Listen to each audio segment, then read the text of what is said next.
neighborhoods. Zillow says the average price of a home in Escondido is $800,000. So it's not surprising that hundreds of families have signed up for a chance at a home costing less than half of that. KPBS North County reporter Tanya Thorne tells us out of those hundreds, only 10 will get a new set of house keys. San Diego Habitat for Humanity is building 10 homes off El Norte Parkway in Escondido. So what we're seeing here is the horizontal pads, the foundations for what's going to be 10 affordable home ownership homes. Kwafi Reed is the president of San Diego Habitat for Humanity. The homes are 3-bedroom, 2.5-bath duplexes. And these homes are, as with all of Habitat's products, going to be priced to be affordable for families that make 80% of the area median income. So for a family of 4, we're talking about a family that makes about $92,000. With a price tag of approximately $300,000 each, there's huge demand. We had 270 applicants apply for those 10 spots.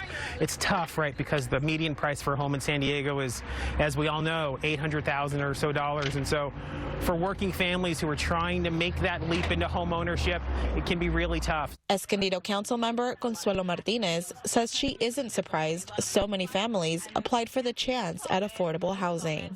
Now these families are living with their parents in multi-generational homes, waiting to be able to buy something affordable, right? And they're saving that money, but they just can't enter that market yet. And so this is really going to provide an amazing opportunity for our families here in Escondido. Martinez says the opportunity comes as she sees gentrification happening and pushing residents out of the city. You know, I noticed that a lot of the older homes are being purchased by investors.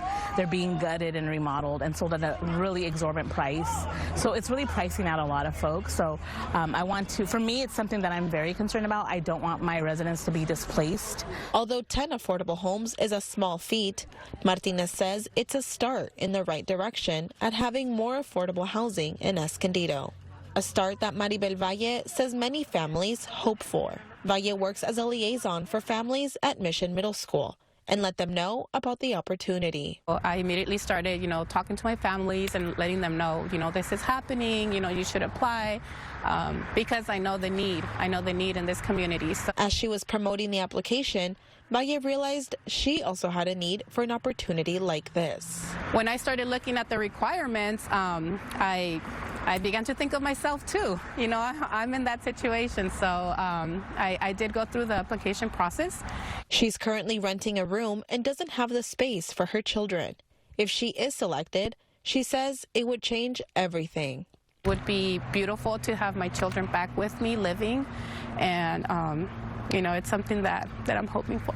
Habitat for Humanity will be reviewing applications and expects to have the families selected before the end of the year.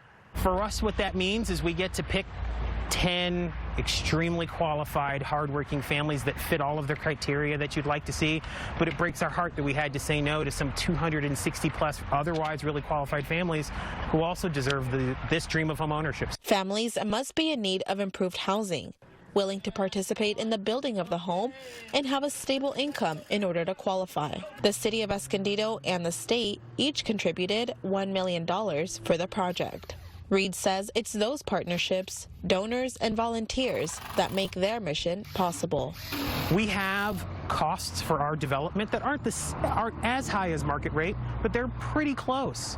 So the difference for us is we're not passing those costs along to our home buyers. We are working with partners to help make it affordable so that other people can get that dream of home ownership without having to pay $800,000 and $900,000 for their house. He says the mortgages won't exceed 30% of the family's gross income, and that affordability allows families to be healthier, kids thrive in school, and can be a resource for the future. Tanya Thorne, KPBS News.